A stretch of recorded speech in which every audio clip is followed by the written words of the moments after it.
बिहार देश का ऐसा राज्य है जहां से पहला दलित उप प्रधानमंत्री और पहला मुख्यमंत्री मिला। इसके बाद भी दलित राजनीति बिहार में यूपी और महाराष्ट्र की तरह अपनी जड़ें नहीं जमा सकी हैं। इसी का नतीजा है कि आज एलजेपी प्रमुख चिराग पासवान और हम सुप्रीमो जीतन राम मांझी बेचैन नजर आ रहे हैं और उन्हें अपने अपने गठबंधनों में तवज्जो नहीं मिल रही है। ऐसे में चिराग पासवान जेडीयू से तो मांझी आरजेडी से खफा नजर आ रहे हैं। चिराग पासवान ने पिछले 7-8 महीने से लगातार बिहार के मुखिया नीतीश कुमार और उनके कामकाज के तरीके पर सवाल उठाया है। पहले बिहार फर्स्ट, बिहारी फर्स्ट यात्रा के दौरान जेडीयू को असहज करने वाला बयान दिया। अब बाढ़ और कोरोना के मुद्दे पर चिराग के निशाने पर नीतीश कुमार आ गए हैं, तो जेडीयू सांसद ललन सिंह ने चिराग पासवान को कालिदास बता दिया है।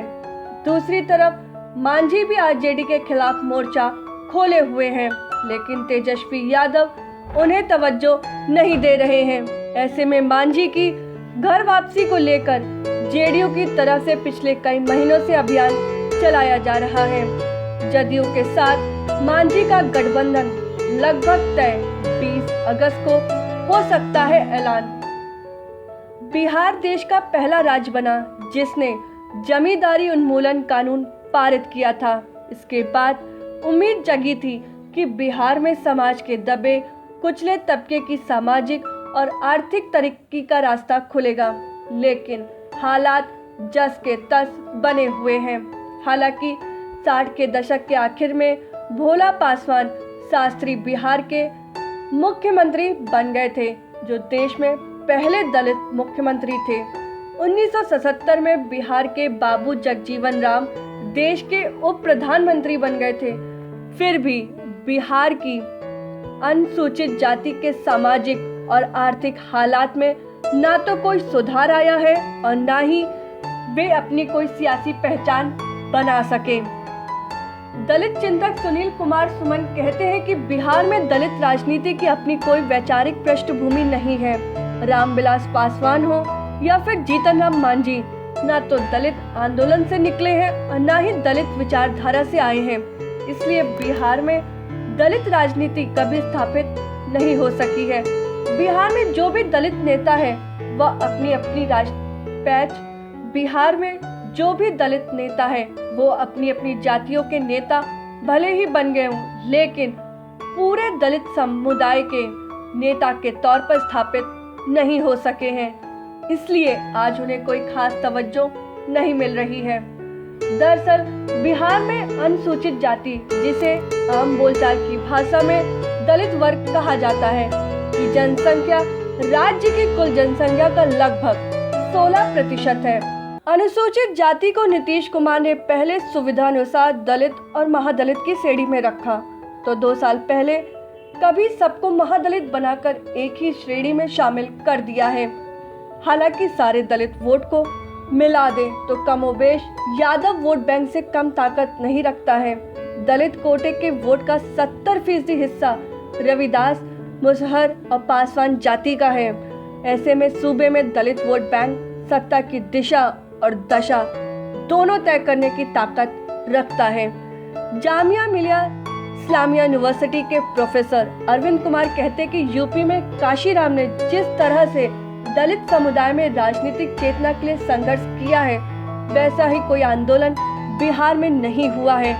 बिहार में सामाजिक न्याय के लिए जरूर आंदोलन हुए हैं, जिनमें ओबीसी के साथ साथ दलितों की हक की लड़ाई जरूर हुई है, लेकिन राजनीतिक तौर पर उन्हें वो मुकाम नहीं मिला जिस प्रकार यूपी और महाराष्ट्र की राजनीति में दलित समुदाय को मिला है। बिहार में दलित समुदाय बिखरा हुआ है, उसका अपने कोई एक नेता नहीं है और ना ही कोई एक बेल्ट है। बिहार विधानसभा में कुल आरक्षित सीटें 38 हैं। 2015 में आरजेडी ने सबसे ज्यादा 14 दलित सीटों पर जीत दर्ज की थी, जबकि जेडीयू को 10, कांग्रेस को 5, बीजेपी को 5 और बाकी 4 सीटें अन्य को मिली थी। इसमें 13 सीटें रविदास समुदाय के नेता जीते थे, जबकि 11 पर पासवान समुदाय से आने वाले नेताओं ने कब्जा जमाया था। 2005 में जेडीयू को 15 सीटें मिली थी और 2010 में 19 सीटें जीती थी। बीजेपी के खाते में 2005 में 12 सीटें आईं और 2010 में 18 सीटें जीती थी। आरजेडी को 2005 में 6 सीटें मिली थी तो 2010 में घटकर 1 रह गई थी।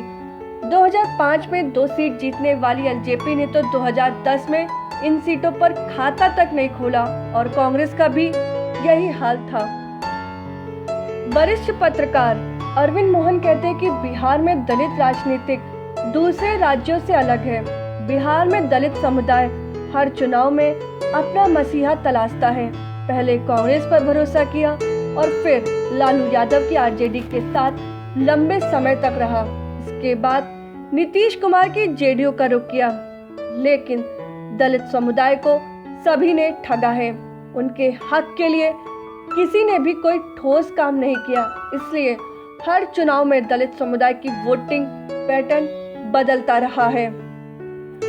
अरविंद मोहन कहते हैं कि पासवान जाति की बात करें तो बिहार में तकरीबन 5% के करीब वोट बैंक वाली इस जाति के सर्वमान्य नेता रामविलास पासवान रहे हैं। यूपी से लगे हुए इलाके में बसपा का अपना जनाधार है, लेकिन पूरे बिहार में वो ना तो पार्टी खड़ी कर सकी है और ना ही कोई सक्रिय भूमिका में कभी दिखी है। ऐसे में बाकी दलित नेताओं का भी दायरा सीमित रहा है। यही वजह है कि बिहार में दलित समुदाय को कोई राजनीतिक पहचान यूपी और दूसरे राज्य की तरह स्थापित नहीं हो सकी है। बता दें कि बिहार के दलित समुदाय में 22 जातियां आती हैं। 2005 में नीतीश कुमार सत्ता में आए तो उन्होंने दलित समुदाय को साधने के लिए दलित कैटेगरी की 22 जातियों में से 21 को महादलित घोषित कर अपनी तरफ से कोशिशें शुरू की, जिसमें वो कामयाब भी रहे। हालांकि 2018 में पासवान जाति को भी शामिल कर सभी को महादलित बना दिया। इस तरह से बिहार में अब कोई दलित समुदाय नहीं रह गया है।